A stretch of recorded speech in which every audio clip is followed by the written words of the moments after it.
all entrepreneurs need to realize that, you know, you have great ideas, but if it's about you, it will stay and die with you.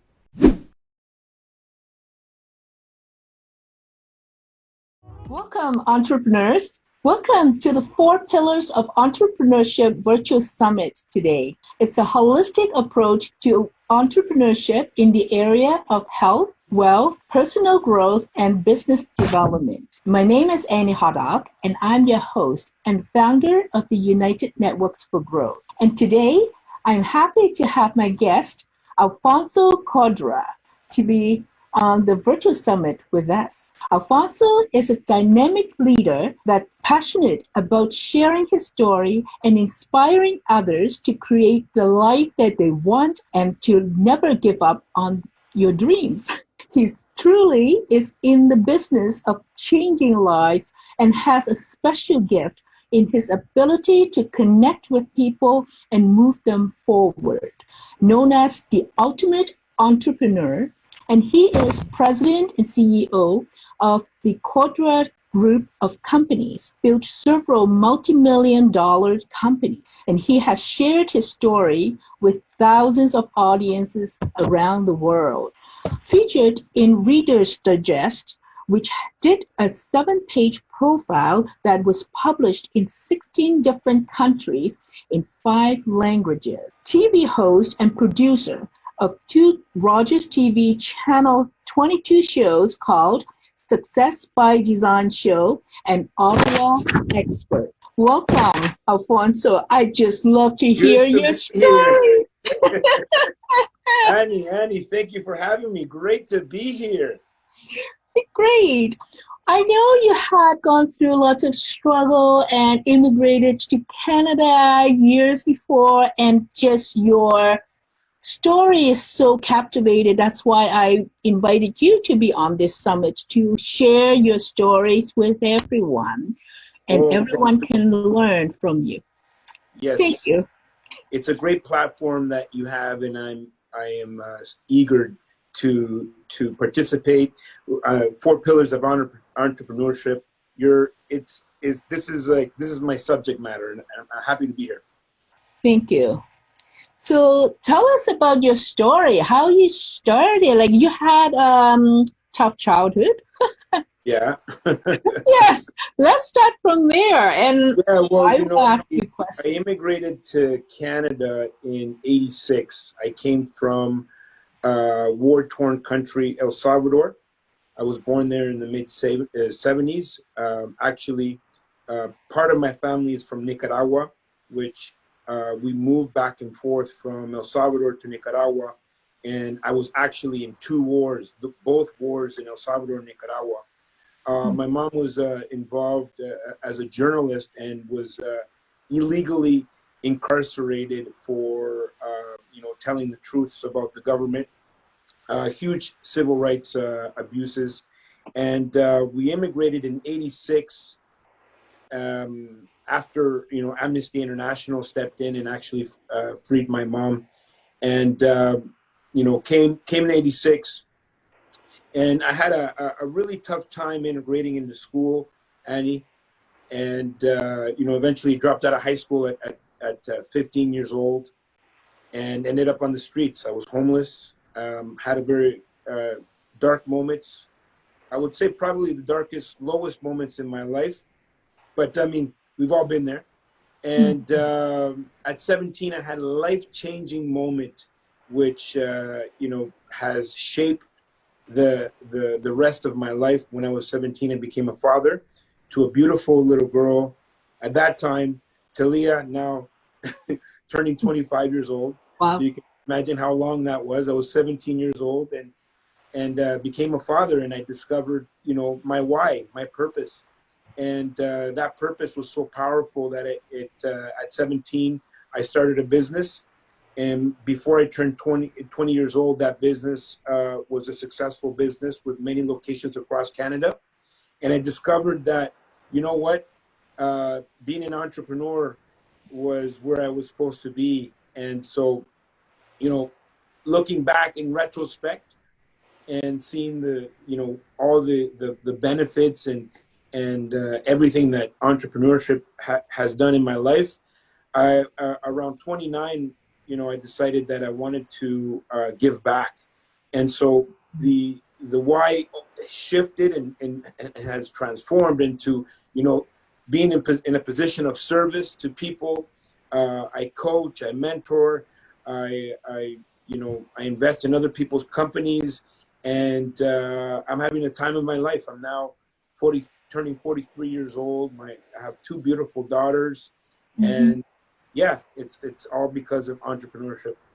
Do you think, what I heard your story about is the shift seems like it's from the birth of your child. Was that a turning point for you that you want to be building a life that you can support your child, your family? Right? Yeah, so for the most part, if you can imagine being 15 years old on the streets, sleeping on park benches in the cold, sometimes, sleeping in banks, right, to get out of the cold. For me, I was very angry and I had a lot of blame, so everybody was responsible for my problems, right? I was angry at the war back home. I was angry at, my teachers, my parents. My dad left when I was 2 years old. And so I had a lot of anger and a lot of blame. When my daughter was born, it was for the very first time in my life, I was able to look outside of myself and think about somebody else other than myself. And so, that can happen instantly, right? And a child can do that, but it's more about discovering why you want something. For the most part, people have really great goals in life and they want to do a lot of great things, but they really don't know why they want these things. And so for me, when I looked at this little girl, it gave me purpose. And if someone with a purpose powerful enough, they become an unstoppable force. And that's what happened to me at 17. When I looked at this little girl, I wanted her to be proud of me. And I kept saying to myself, I want her to say my dad owns the building, not my dad cleans the building or is incarcerated in the building. That's where I was headed.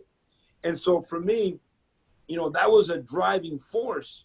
And I didn't even realize till I was way, way into my career, in my late 20s, where I'm buying properties all at that time was all across Ottawa, and I would bring my daughters to my properties. And I remember she was walking ahead of me and she was talking to one of her friends, and she says, my dad owns the building.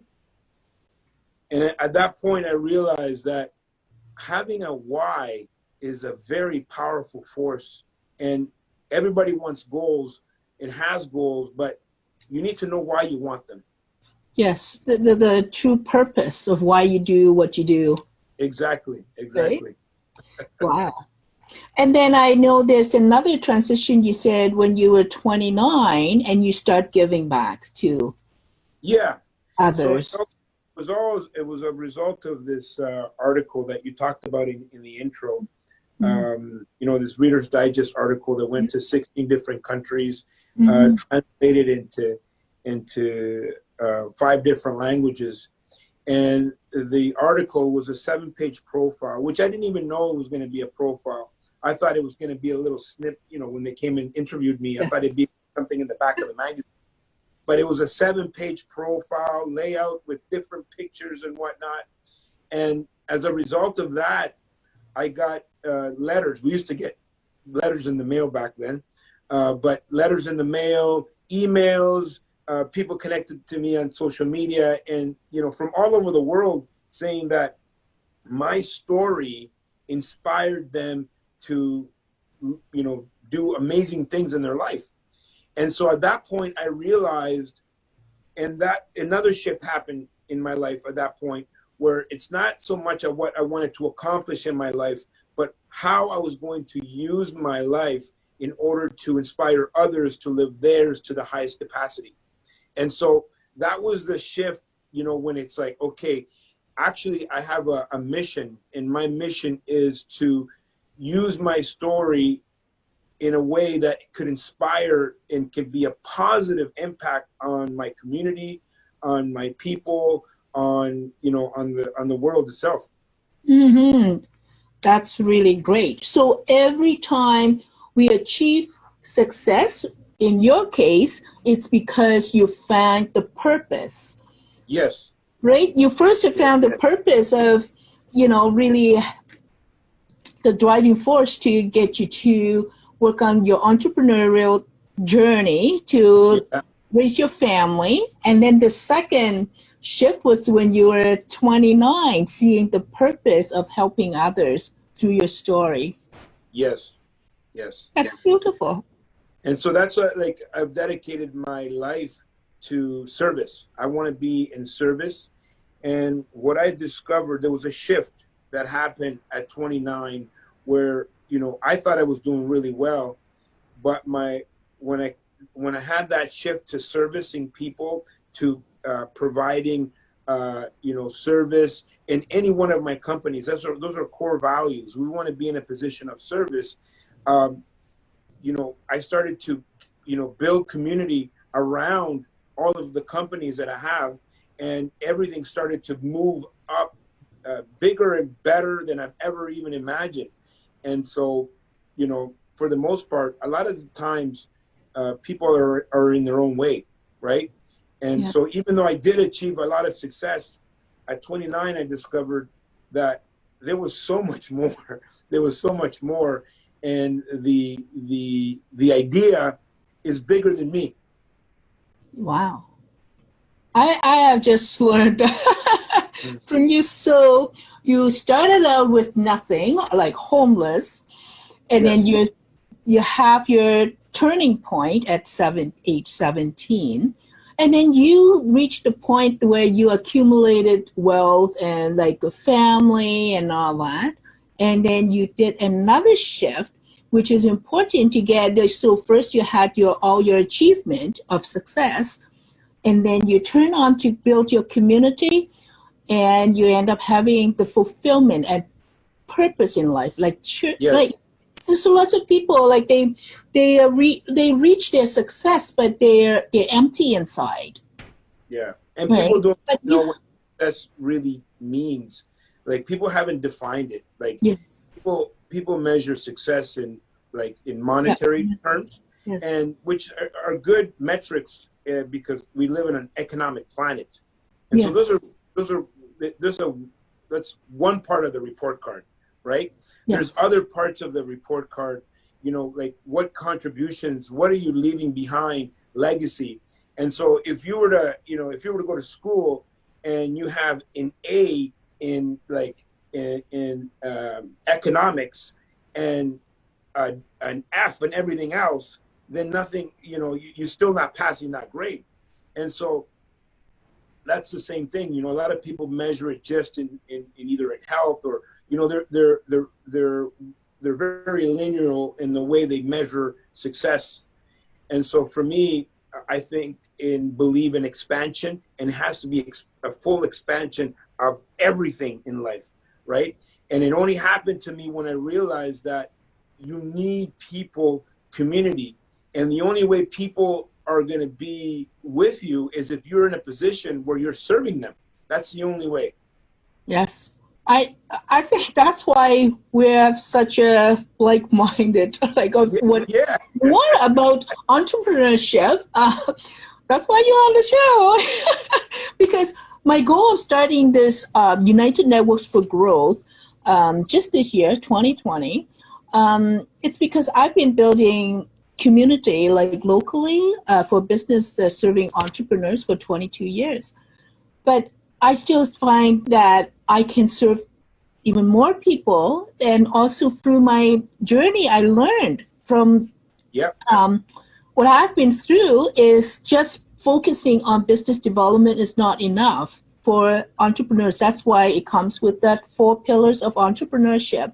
It's about health and wealth and personal growth. I think personal growth is so important that lots of time entrepreneurs just focusing on their business and forgot about their own health or personal growth.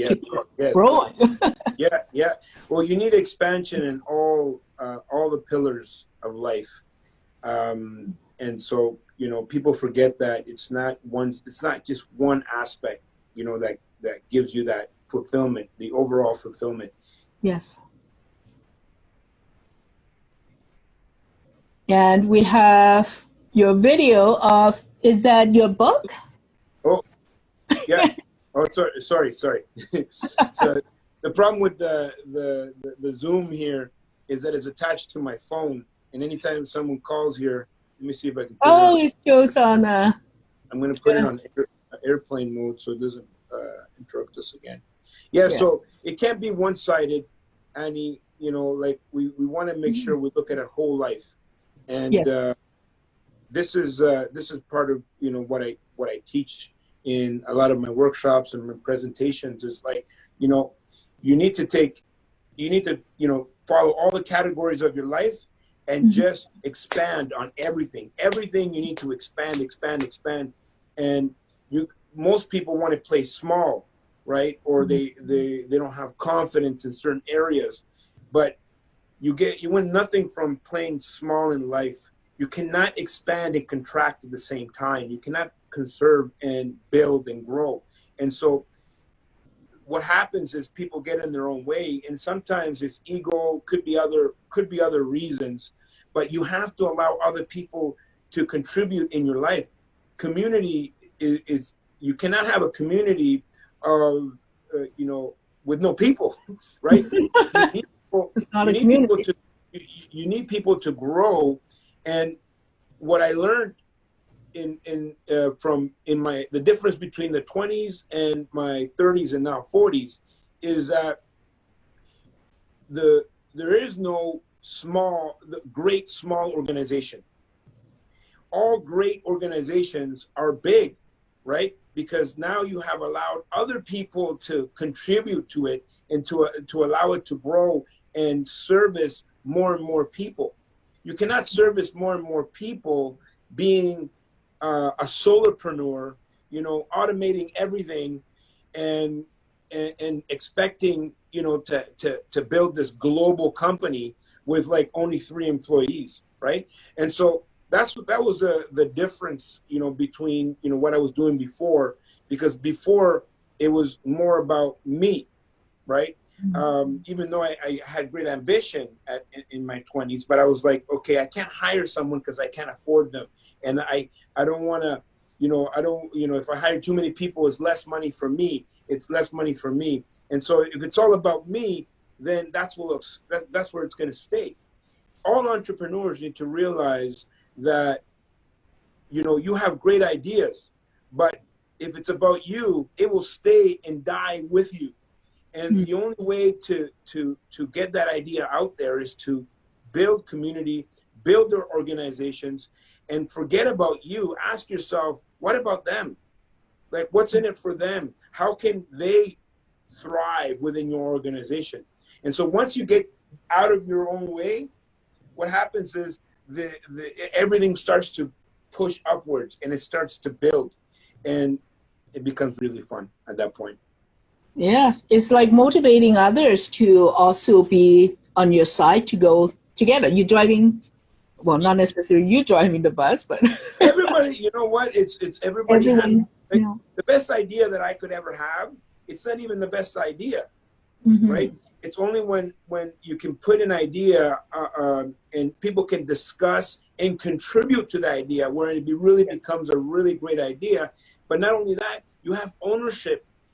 And commitment from everybody sitting on that table. Humans don't love to change unless they're part of that change, right? A company needs to evolve and grow and expand, but for human beings, this is why like there's huge industries built on change management, right? Because when a company decides to pivot and change, there's resistance from all the employees. The reason there's resistance is because they had no part of that change, right? It was only the high-level executives that got into a little room and decided that they're going to change everything, and now they need to hire all these consultants to help them with change management. But if you get people involved in the change, there is no more resistance. There's going to be commitment because they have ownership and they can grow with the organization. Mm-hmm. For entrepreneurs, like for me, I've been an entrepreneur for 30 years, but like it's not like we're not using other people's service, just they're not full-time employees. What is the difference when you see, they're, because I work in corporate world before, I just find that there is like time that there might not be anything to work because you are only hired to do that specific job. I think that's kind of a waste of time, but what about that sharing of time? Say for a marketing person, for my company, I only use certain number of hours of their time, right? So in a sense, you're still having a lot of different, getting lots of business support from other people. Do you think that people have to be a full-time employee in order to commit to your project, or you can, like an entrepreneurs can still grow a business and organization by using all their connections and help them in different area, and that's more, to me, seems more cost effective?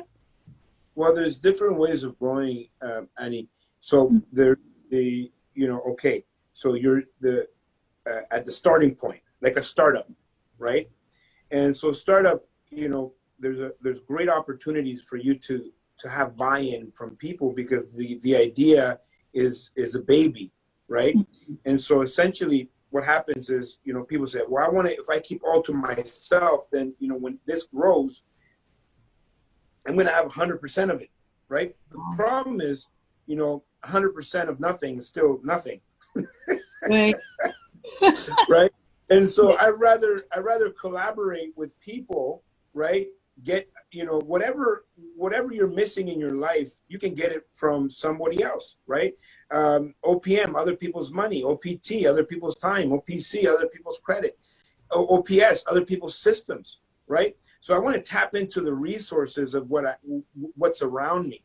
Now, it's true what you're saying. Like, there is an opportunity to outsource some of the items, but if the people are not working together in building, there's no energy, there's no synergy that happens, right? Mm-hmm. And so this is the biggest problem that I think is facing entrepreneurs, the idea of outsourcing. What happens when you outsource? Yeah, you make a couple of million, but a couple of million is not going to change or do anything, right? You can make a living. I'm not here to make a living. I want to create a global organization that can impact millions of lives around the world. And so the only way you can do that is when people come together, whether they're partnerships, whether they're subcontracts, they're self-employed, whatever it is, I need to bring the people and work together.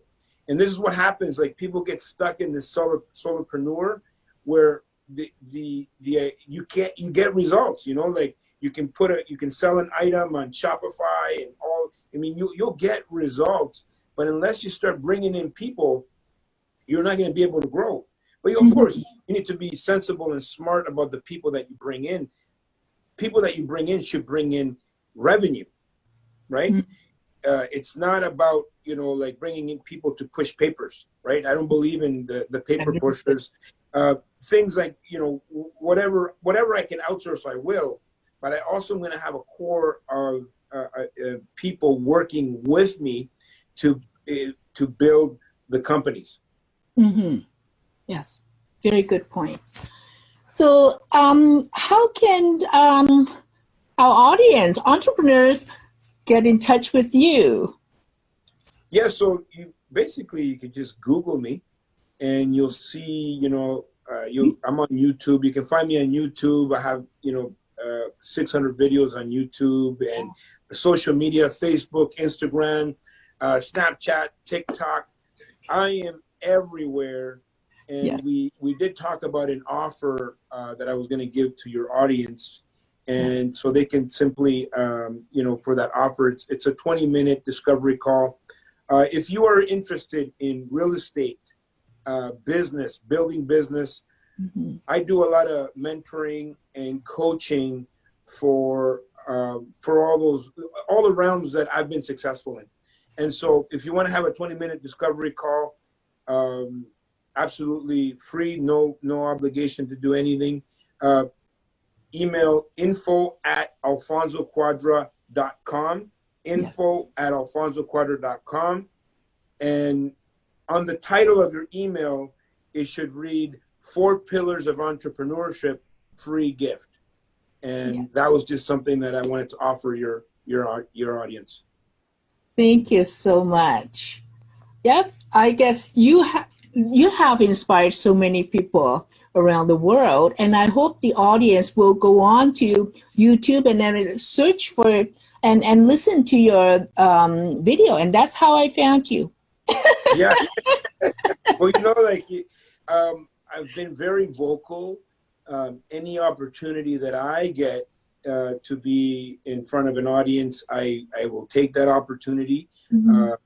I've spoken all across the world, on stages, online, on television, on TikTok, wherever platform there is that I can share that message and just, plant a seed in someone that says, you know what, I could be bigger. I could grow this. I mean, there's a reason why, we're all here. It's not to be small, it's to be great. It's to grow, to create. And so I challenge everybody to stretch your goals more than you've ever thought you could. And so what makes a good goal? It's something that excites you and scares you at the same time, right? And so what happens is, it's not the fact that people don't have goals, because I think a lot of people have goals. The problem is their goals are too small. That's the problem. Everybody's reaching for what they think they're capable of. And as you know, Andy, we are living way beneath our potential, all of us as humans. Mm-hmm. And so imagine if we can all live at our full potential, what would happen on Earth? It would be like a renaissance on Earth. And so I'm going to, challenge your audience to reach a little bit further than what they thought they could do. Yes, I'm so happy to have you in here, because you know what? I invite people who has the open mind to allow people to grow big, because there are some people so protective. They say, don't go there. No, they give zillions of reason why you won't, like, whatever you're dreaming of won't work, right? Yeah. That's why I need to surround with people that inspire me and keep motivating all entrepreneurs to go beyond what their comfort zone is, right? Exactly. But thank you so much. Thank you for watching. Don't forget to comment down below. Hey, let us know. What do you want to watch in the next video? What do you want to see? What do you want to see? Make sure to subscribe. Hit the bell to be notified the next time we're doing a video. Like or dislike. We don't care.